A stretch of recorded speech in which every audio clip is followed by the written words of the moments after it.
తెలంగాణ రాష్ట్రంలో వేళ్ల మీద లెక్కబెట్టగలిగిన జాతీయ స్థాయి నాయకులలో వెంకటస్వామి గారు ఒకరు. ఈ ప్రాంతం నుంచి జాతీయ స్థాయిలో పివి నరసింహారావు గారు, ఆ తర్వాత జాతీయ స్థాయిలో ఆ గుర్తింపు ఉన్నది కాకా వెంకటస్వామి గారికి. అలాంటి కాకా వెంకటస్వామి గారి జయంతి వర్ధంతి అధికారిక కార్యక్రమంగా నిర్వహించడం అనేది ఏ పార్టీ అధికారంలో ఉన్నా ప్రభుత్వాల యొక్క బాధ్యత.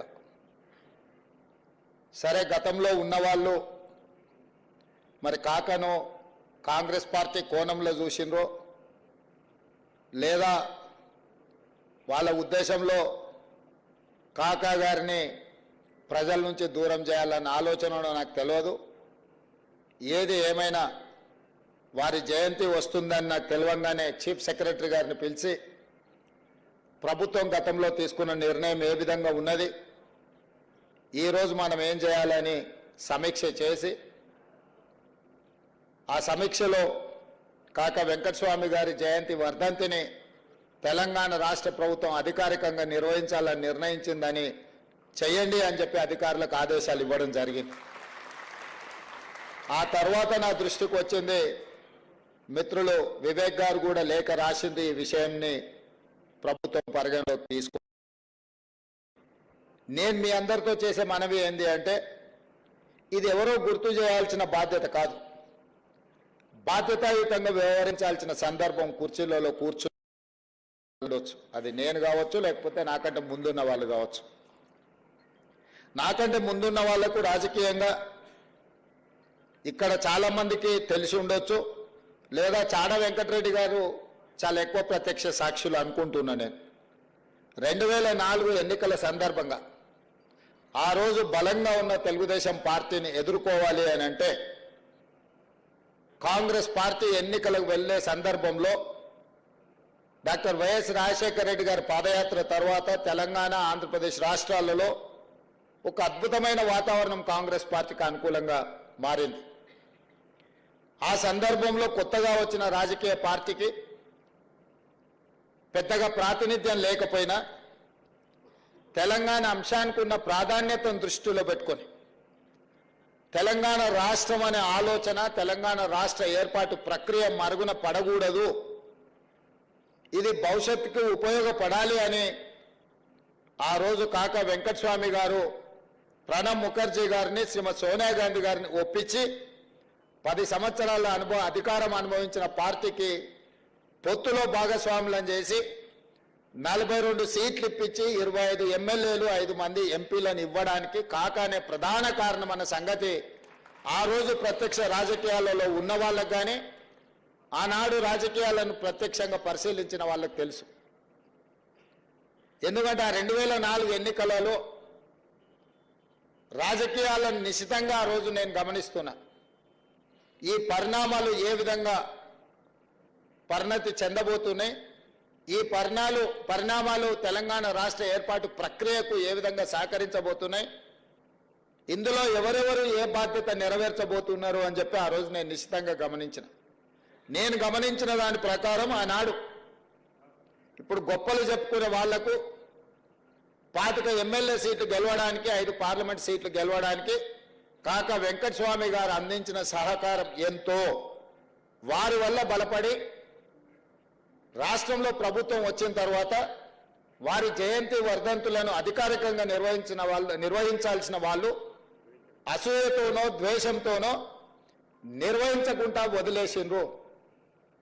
అందుకే కాంగ్రెస్ పార్టీ అధికారంలోకి వచ్చిన వెంటనే కాకా ప్రజల ఆస్తి, పేదోళ్ల ధైర్యం, నిలువ నీడలేని వాళ్లను ఆదుకోవడానికి, అండగా నిలబడడానికి, నగరానికి ఉద్యోగ ఉపాధి అవకాశాల కోసం ఎవరొచ్చినా ఎక్కడో ఒక ప్రభుత్వ స్థలంలో వాళ్ళు ఉండడానికి అవసరమైన ఏర్పాటు నాకు తెలిసినంత వరకు ఆ రోజుల్లో కాకా వెంకటస్వామి గారు 80,000 మందికి గుడిసెలకు నిలువ ఆధారము నీడనిచ్చిండు అని చెప్పి లెక్కలు చెప్తున్నాయి.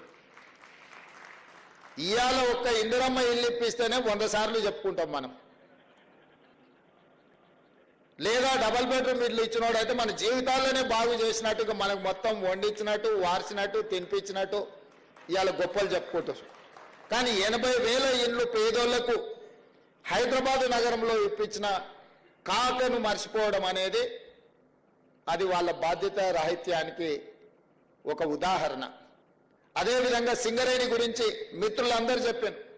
సింగరేణి దివాలా తీసి సింగరేణి మూతపడే సందర్భంలో కార్మికులను ఆదుకోవాలన్న ఆలోచన, కార్మికులను బ్రతికించాలన్న కోరిక, పట్టుదల సింగరేణికి 450 కోట్ల రూపాయలు ఆ రోజుల్లో అప్పు ఇప్పించి సింగరేణి సంస్థను కాపాడి ఇవాళ వేలాది కుటుంబాలు, లక్షలాది మంది ఆధారంగా దాని మీద ఉన్న వాళ్ళని అందరినీ కూడా ఈ రోజు వాళ్ళ ఇళ్లలో దీపం ఉంది, ఆ కుటుంబంలో బుక్కడి బువ్వ తింటున్నారు అని అంటే కాకా గారి కృషి అని చెప్పి మనం ఈరోజు మాట్లాడుకోవాల్సిన అవసరం ఉన్నది. ఇదే కాదు, జాతీయ స్థాయిలో పండిత్ జవహర్లాల్ నెహ్రూ గారిని చాచా అంటే తెలుగు రాష్ట్రాలలో అదే స్థాయిలో కాకా అని గుర్తింపు ఉన్నది గడ్డం వెంకటస్వామి గారికి. రెండవది, ఎమర్జెన్సీ తర్వాత ఎన్నో విపత్కర పరిస్థితులను ఎదుర్కొని కాంగ్రెస్ పార్టీ తీవ్రమైన రాజకీయ ఒడిదుడుకులను ఎదుర్కొంటున్న సందర్భంలో కాంగ్రెస్ పార్టీ జాతీయ కార్యాలయాన్ని ఎక్కడ పెట్టాలని చర్చ జరుగుతున్నప్పుడు కాకా వెంకటస్వామి గారు ఇందిరాగాంధీ గారి దగ్గరికి వెళ్ళి నా ఇల్లునే కాంగ్రెస్ పార్టీ జాతీయ కార్యాలయంగా మార్చండి అని చెప్పి వారు ఇల్లు ఇచ్చిండ్రు. 1977 నుంచి ఈనాటి వరకు ఆనాడు కాకా వెంకటస్వామి గారి ఇల్లే ఈ రోజుకు కాంగ్రెస్ పార్టీ జాతీయ కార్యాలయంగా కొనసాగుతుందన్న సంగతి ఈడున్న చాలా మందికి తెలవాల్సిన అవసరం ఉన్నది. కాకా వెంకటస్వామి గారికి, ఇందిరాగాంధీ గారి కుటుంబానికి సన్నిహిత సంబంధాలు, కాంగ్రెస్ విధానాలు, సిద్ధాంతాలే కాదు, ఆ కుటుంబం మధ్యలో ఒక బలమైన అనుబంధం ఉన్నది. అదే కాదు, ఈరోజు జాతీయ కాంగ్రెస్ పార్టీ అధ్యక్షుడుకున్న మల్లికార్జున్ ఖర్గే గారు వెంకటస్వామి గారి సమకాలికులు. వెంకటస్వామి గారు ఉన్నత స్థాయిలో ఉన్నప్పుడు వారు కర్ణాటక రాష్ట్రంలో కాంగ్రెస్ రాజకీయాలలో మంత్రిగా ఉన్నారు. ఎప్పుడు వారిని కలిసినా, వారు ఎప్పుడు హైదరాబాద్కు వచ్చినా తప్పకుండా వెంకటస్వామి గారిని గుర్తు చేసుకుంటారు. ఆయన చెప్తారు, अरे मैं हमेशा आता था जी हैदराबाद को, कभी भी आए तो चिकड़पल्ली जाके उनके घर में मैं खाना खा के वहां से निकलते थे. जब मैं गुलबर्गा जाना है तो भी उनके घर पे जाके उनसे मिलकर మీ అన్నదమ్ముల ఎవరో నాకు చాలా సంబంధం, कैसा है उन्होंने అంటే నేనన్నా ठीक ठाक है साहब, मगर विवेक साहब तो अपने साथ में नहीं है बोल के बोला मैं. अरे ऐसा कैसे तुम बात करो, मैं बात कर दूं. अरे వెంకటస్వామి గారి కొడుకు మన మీద కోపం ఎట్లా వస్తుంది, బయట ఎట్లా ఉంటాడు, లా ఉస్కో అని నాకు చెప్పిండు. అప్పుడు నేను వివేక్ అన్నాను, సరోజక్కను పోయి కలిసి, వంశీని కలిసి, అయ్యా ఈ కాంగ్రెస్ పార్టీ మీ కుటుంబం మీద కోపం వస్తే బయటకు పోవద్దు, మీరు ఈ కుటుంబంలో ఉండాలి. కాంగ్రెస్ పార్టీ మల్లికార్జున్ ఖర్గే గారు నాకు చెప్పిండ్రు మీతో మాట్లాడి కాంగ్రెస్ పార్టీకి తీసుకురా అని.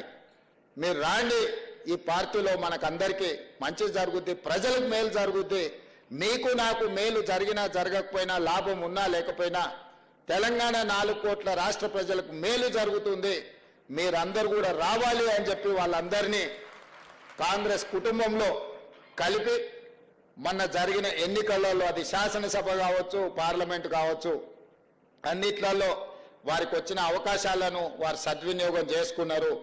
వెంకటస్వామి గారి కుటుంబంనే కాకుండా సమర్థతతో వాళ్ళు నిరూపించుకొని ప్రజాప్రతినిధులుగా ఎన్నికైనరు.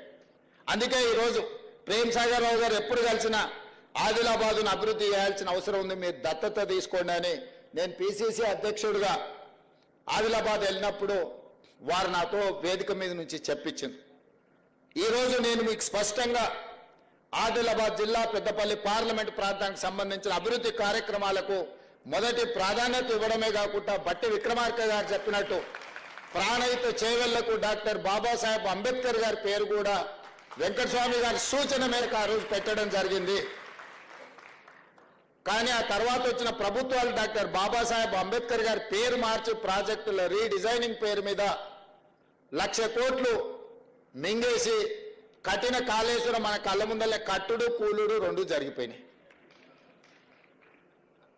ఒకవేళ ఇప్పుడు ఉంటే కూలిపోయిన దాన్ని ఎత్తిపోయడానికి కూడా మళ్ళీ అదే కాంట్రాక్టర్కు కాంట్రాక్ట్ ఇచ్చి మళ్ళీ 10,000 కోట్లు దిగమింగటోళ్ళు. ఇవాళ అందుకే తుమ్మిడి హెట్టి దగ్గర ఏదైతే ప్రాణహిత చేవెళ్ళ మొదట్లో డిజైన్ చేసిండ్రో తప్పకుండా ప్రాజెక్టును నిర్మాణం చేయడమే కాకుండా ఆదిలాబాద్ జిల్లాకు నీళ్లు ఇచ్చే బాధ్యత కాంగ్రెస్ పార్టీ తీసుకుంటుంది. డాక్టర్ వైఎస్ రాజశేఖర రెడ్డి గారు జలయజ్ఞంలో భాగంగా ప్రారంభించిన ప్రాణహిత చేవెళ్ళ ఆ రోజు వెంకటస్వామి గారి ఆలోచన, వారు ప్రభుత్వాన్ని ఇంతకుముందే బట్టి విక్రమార్క గారు చెప్పినట్టు వారు ఎంతో ఆలోచన చేసి ఆదిలాబాద్కు మేలు జరగాలని ఆ కార్యక్రమం కోసం వారు పట్టుబట్టింది. ఈరోజు ఆ కార్యక్రమాలను కొనసాగించాల్సిన బాధ్యత మన అందరి మీద ఉన్నది. కాబట్టి ఈరోజు మిత్రులారా, పొన్నం ప్రభాకర్ గారు నేను కూడా ఆ కుటుంబ సభ్యుల్లో ఒకనే అన్నాడు. అట్లాగినా అన్నామంటే మంత్రి పదవి మరి ఆ కుటుంబానికి ఇచ్చినట్టే అయిపోయింది అనాల్సి వస్తుంది.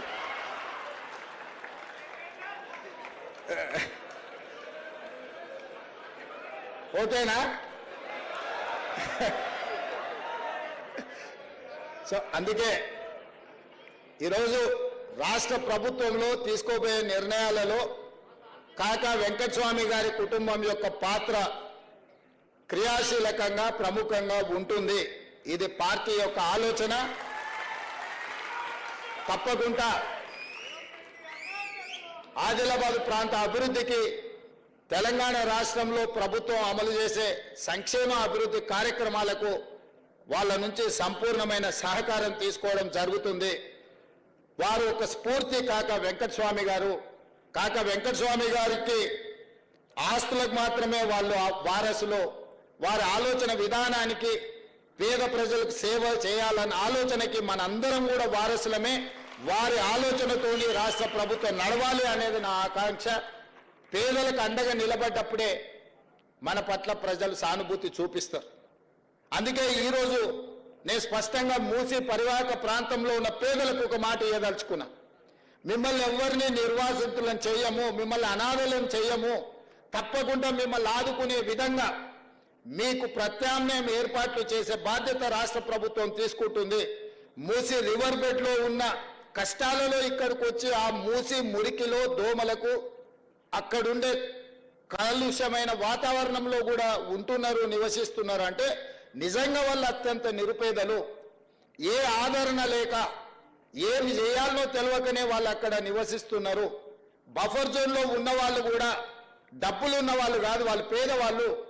అందుకే మూసి రివర్ బెడ్లో ఉన్న వాళ్ళకి కానీ బఫర్ జోన్లో ఉన్న వాళ్ళకి కానీ తప్పకుండా రాష్ట్ర ప్రభుత్వం ప్రత్యామ్నాయం చూపిస్తుంది. పేదలకు నిల్వ నీడనివ్వడానికి ఒక నిర్ణయం తీసుకున్న కాకా వెంకటస్వామి గారి జయంతి సందర్భంగా నేను చెప్పదలుచుకున్నా, మీరు ఎవరైనా రెచ్చగొడితే వారి మాటలు నమ్మకండి.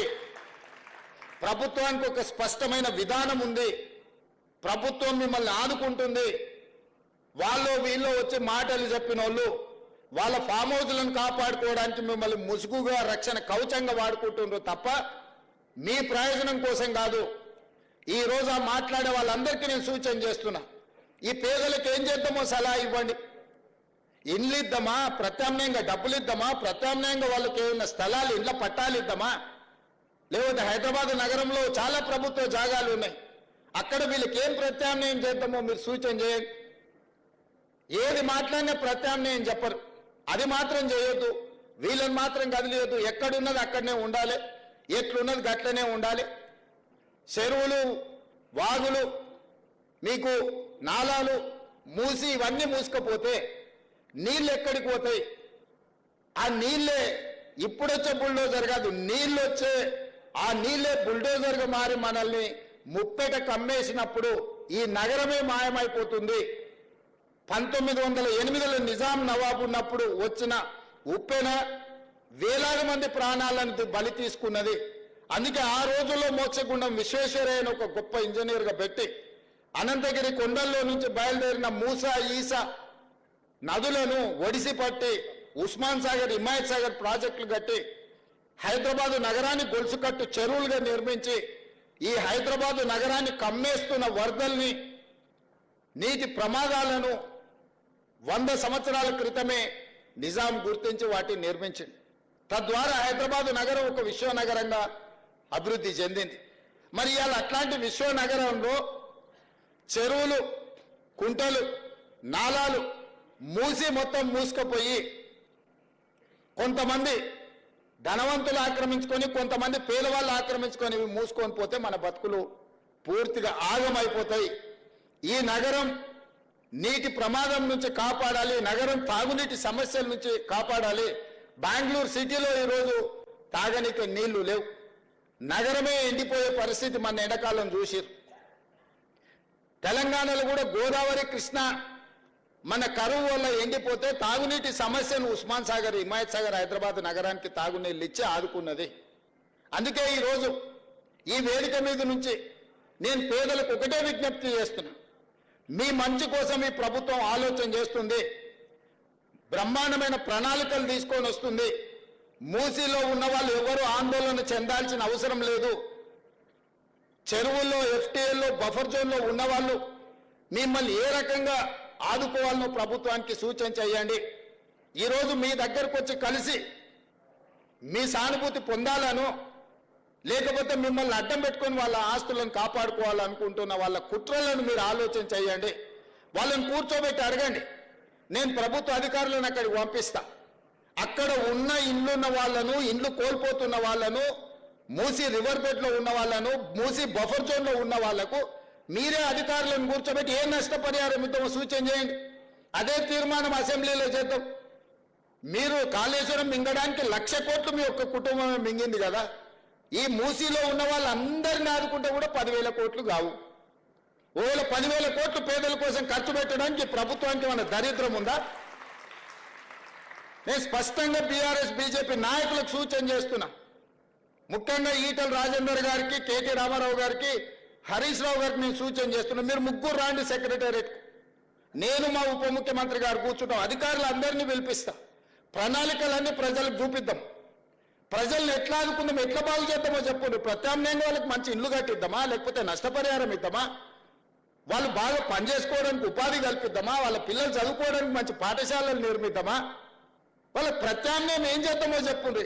లేదు అంటే ఇట్లనే వదిలేసి మూసేద్దాం, అది కూడా చెప్పండి.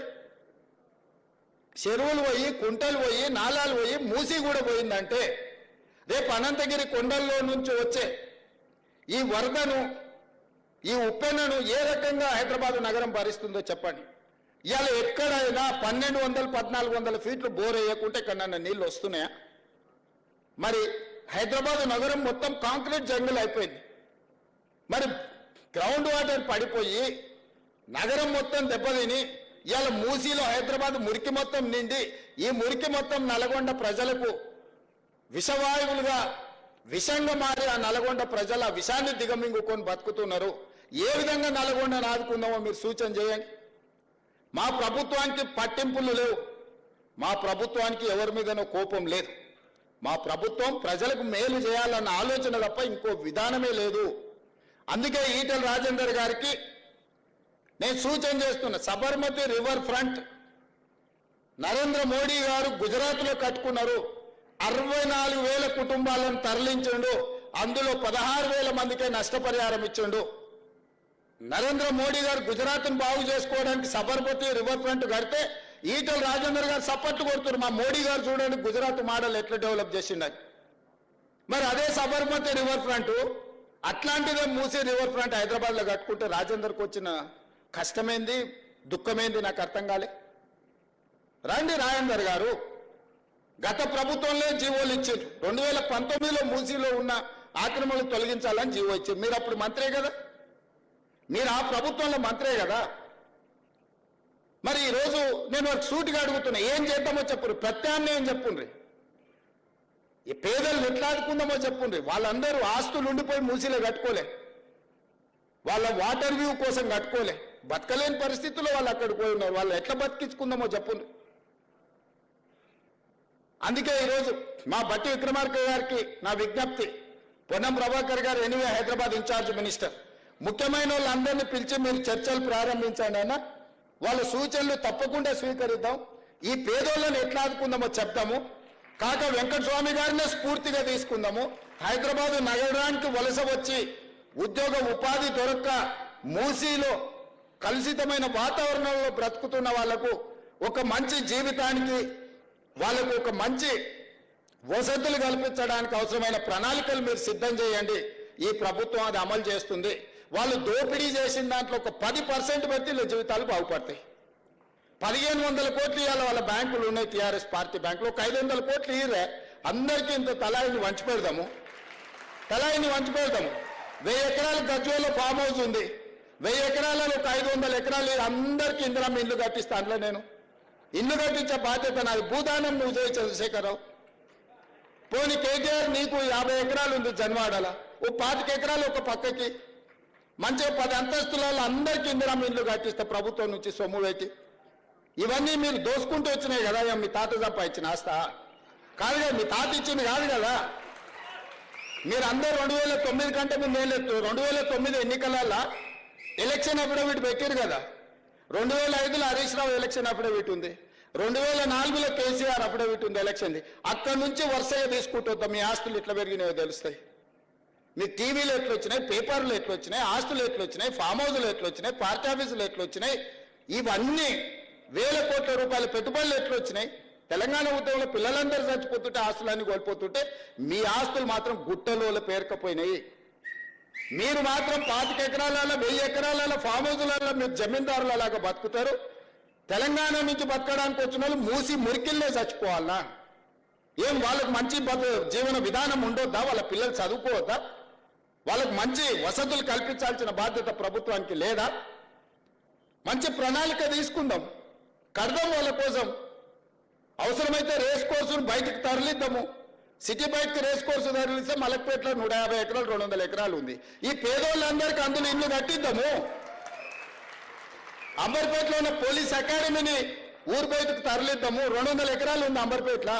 ఆ 200 ఎకరాలలో మూసి నది ఒడ్డు ఉన్న పేదోళ్ళందరికీ మంచి ఇల్లు కట్టిద్దామయా? ఏం ఇదంతా ప్రభుత్వం ఆస్తే కదా. పేదలకు మంచి చేద్దాం, మీరు వచ్చి సూచన చేయండి. దాని మీద ఒక కమిటీ వేస్తాం. దాంట్లో రాజేందర్ను పెడతాం, కేకేఆర్ను పెడతాం, హరీష్ రావును పెడతాం, పొన్నం ప్రభాకర్ గారిని కూడా అందులో పెడతాం. మీరు కలిసి మాకు ఈ సూచనలు. ప్రతిపక్షానికి కూడా ఈ పేదలకు మేలు చేయడానికి ఒక కమిటీ వేద్దాం. బీజేపీ, బీఆర్ఎస్, ప్రభుత్వం అందరు కూర్చొని పేదోళ్ళకి ఏం చేద్దామో ఆలోచన చేద్దాము. ముందుకు రాండి. 10 ఏళ్ళ అనుభవం ఉందంటారు కదా మీకు ప్రభుత్వము, మంత్రులుగా. మీ అనుభవం పేదోళ్ళ కోసం పెట్టుర్రు, మీ ఆస్తులు ఇవ్వకపోయినా సరే. కాబట్టి ఇక్కడ ఉన్న నా మిత్రులందరికీ ఒకటే, వాళ్ళు ఏదో సోషల్ మీడియా నిజంగా పోయినోనికి దుఃఖం ఉంటుంది. నాకు అర్థం కాదానే. ఓ పేదోడికి జీవితాంతం కష్టపడి కొనుక్కుంటానో కట్టుకుంటానో అది కూలిపోతే దుఃఖం ఉంటుంది. దుఃఖం ఎంత ఉంటుందంటే ఇంకా బతకడం కూడా దండుగా. ఈ భూమి ఇట్లా పగిలిపోయి అందులో కూరుకుపోయి చచ్చిపోయినా పర్వాలేదు, ఏంది బాధ అని ఉంటుంది. 20 ఏళ్ళ నుంచి ప్రతిపక్షంలో ఉన్న పేదోడు బాధ తెలియకుండానే నేను ఇంత దూరం వచ్చినా. కానీ ఆ బాధ ఉన్న పేదోళ్ళని ఎట్లా ఆదుకుందామో చెప్పండి అంటున్నా. బాధ తెలియకుండా మేము ఇక్కడికి రాలే. బాధ తెలిసి ఒక్కొక్క మెట్టు ఎక్కుకుంటా ఆ పేదలకు అండగా నిలబడుకుంటూ వచ్చినాము. పేదోళ్ళ కోసం కొట్లాడిన కమ్యూనిస్టులు వెంకటరెడ్డి గారు ఇక్కడ ఉన్నారు, కోదండరామ్ గారు ఇక్కడ ఉన్నారు, తెలంగాణ కోసం కొట్లాడినారు. వీళ్ళందరినీ కూర్చోబెట్టి మాట్లాడదాం రండి. ఏ ప్రణాళికతో ముందుకు పోదామో, బాగు చేద్దామో, మన నగరాన్ని బాగు చేసుకుందామో మీరు చెప్పండి. ఏది చేసినా అడ్డం పడి శనీశ్వరులాగా, శని కాలకే మూటలాగా ప్రభుత్వం ఏ కార్యక్రమం చేసినా, రైతు రుణమాఫీ చేసినవా 25 రోజుల్లో 18,000 కోట్ల రూపాయలు 22,22,663 మంది రైతులకు 2 లక్షల అప్పున్న ప్రతి రైతుకు మాఫీ చేసిన నేను. దాన్ని సంపూర్ణంగా బట్టి విక్రమార్క గారు సహకరించిన అన్ని దిక్కులు ఉన్న రూపాయి బిగబట్టి 18,000 కోట్ల రూపాయలు వాళ్ళ ఖాతాలు వేసినాం. 2 లక్షల పైన ఉన్న వాళ్ళకి ఆ పైన మీరు కట్టే మిగతా ఇస్తామని చెప్పినాం. రైతు రుణమాఫీ జరగలేదని ఇలా దిక్కుమాల నోటి దీక్ష పెట్టిండు. ఇక ఏమనాలి చెప్పు. 10 ఏళ్ళల్లో మీరు ₹1,00,000 రుణమాఫీ చేస్తామని ఎప్పుడు చేయలే. 2018 నుంచి 2023 వరకు వాళ్ళు 5 ఏళ్లలో చేసిన రుణమాఫీ 11,000 కోట్లు. 25 రోజుల్లో మేము చేసిన రుణమాఫీ 18,000 కోట్లు. చర్చిద్దామా చెప్పండి, అన్ని వివరాలు ఇస్తా. ఇవాళ ఎవరికి రుణమాఫీ జరగలేదు అంటే 2 లక్షల పైన ఉన్న రైతులకు రుణమాఫీ జరగలేదు. ఆ పైన ఉన్నది బ్యాంకుల గట్టురి, మిగతాది మేము ఇస్తాం. నేను 2 లక్షలు ఇచ్చినా నీకు రుణమాఫీ జరగదు చెప్పు, నీ అప్పు అట్లనే ఉంటుంది. ఎక్కడైనా ఎవరికైనా ఏదైనా ఇబ్బంది వస్తే కూడా పరిష్కరించడానికి కలెక్టరేట్ కార్యాలయంలో ఒక కౌంటర్ పెట్టిన, మీకు ఏదైనా సమస్య ఉంటే అక్కడికి వచ్చి ఆ సమస్యను పరిష్కరించుకోండి అని రైతులకు. నేను రైతులకు విజ్ఞప్తి చేస్తున్నా, రోడ్ ఎక్కకండి, కలెక్టర్ ఆఫీస్కి పోండి. మీకు ఏదైనా సమస్య ఉంటే ఈ వీళ్ళని సన్నాసులను నమ్ముకున్నారంటే మీరు మన్ను పోసి అంబలి కాసుకునే పరిస్థితి అవుతుంది. కలెక్టర్ ఆఫీస్కి పోయి కలెక్టర్ ఎదురు కూర్చొని, సార్ నాకెందుకో నాదేమన్నా అక్షరం తప్పు పడ్డదా, లేకపోతే నాకు 1,00,000 ఎందుకు రాలేదంటే కలెక్టర్ని అడగండి. 2 లక్షల పైన ఉంటే 5 కట్టి తీసుకురండి, ఇస్తా. 2 లక్షల లోపల ఉండే ఎవరికైనా ఏదైనా కారణం చేత అప్పు మాఫీ జరగకపోతే కలెక్టర్ ఆఫీస్లో అధికారులు ఉన్నారు మీ సమస్యను పరిష్కరించడానికి. కాబట్టి దయచేసి ఇక్కడున్న కాక అభిమానులందరికీ కాంగ్రెస్ పార్టీ కాక కుటుంబం, ఈ పార్టీకి కష్టం వస్తే మీకు అందరికి కష్టం వచ్చినట్టే, మనందరికి కష్టం వచ్చినట్టే. కష్టపడి తెచ్చుకున్న ఈ ప్రభుత్వం, ఇందిరమ్మ రాజ్యం ఈ రోజు మన మీద దుమ్మెత్తిపోయాలని అధికారం కోల్పోయిన వాళ్ళు విచక్షణ రహితంగా ఎట్లా బట్టి అట్లా మాట్లాడి సోషల్ మీడియాతోనే అధికారంలోకి వస్తాం అనుకుంటారు. సోషల్ మీడియాతోనే అధికారంకు రారు, కానీ చెర్లపల్లికి అయితే పోతారు. నేను గ్యారెంటీగా చెప్తున్నా, సోషల్ మీడియాతోనే అధికారంలోకి వస్తామని కలలుగా అంటున్నట్టున్నాడు ఆయన. నువ్వు సోషల్ మీడియాతోనే అధికారంలో రావు, కానీ చిల్లర పనులు చేస్తే మాత్రం చెల్లపరులో చిప్పకూడు తింటావని నేను చెప్తూ, మనందరం కలిసికట్టుగా కాక స్ఫూర్తితో తెలంగాణ రాష్ట్రాన్ని అభివృద్ధి చేద్దామని తెలియజేస్తూ మీ అందరి దగ్గర సెలవు తీసుకుంటున్నాం.